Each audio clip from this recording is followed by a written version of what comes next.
Ayun mga boss, magandang hapon sa ating lahat. Bismiyo Marimar. Happy Monday mga boss sa mga naghahanap, nag-aantay at nag-aabang ng super fresh and class A units.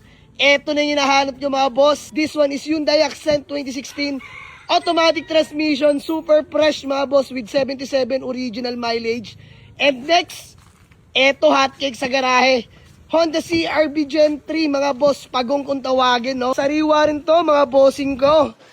Ito pinaka-hotcake din to sa garahe mga boss. Dalawang unit, both class A units mga bossing. So unahin ko na itong Hyundai Accent. Palibot ko muna sa inyo mga boss. This one is Hyundai Accent 2016 model, automatic transmission mga bossing. 77 original mileage mga boss. Hindi pagkakaila, sobrang fresh. Conduction. Mga boss, dito muna tayo sa interior. Grabe, natutuwa ako sa unit na to. Mga boss, tinan nyo naman yung interior. Damn! Class A na Class A, mga bossing. Grabe to. Eh mga boss, sa dashboard.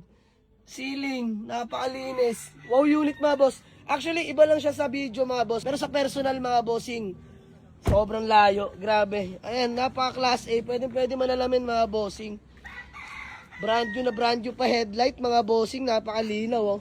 So sa mga nag-aantay, naghahanap at nag-aabang sa akin ng super fresh Hyundai Accent 2016 model automatic transmission, puntahan nyo na to sa garahe mga bossing.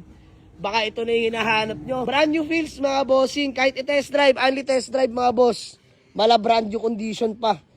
Grabe to. Hyundai Accent 2016 yan mga boss, automatic ha. Plus minus na nga rin pala to mga bossing. So puntahan nyo lang sa garahe. Honda CR-V Gen 3 2008 automatic transmission. Kakatapos lang i-detail. Fresh interior pa mga bossing ha.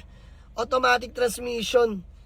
Solid din ang CR-V na to mga bossing. Sa mga naghahanap sa akin ito ha. Minimal scratch lang mga bossing.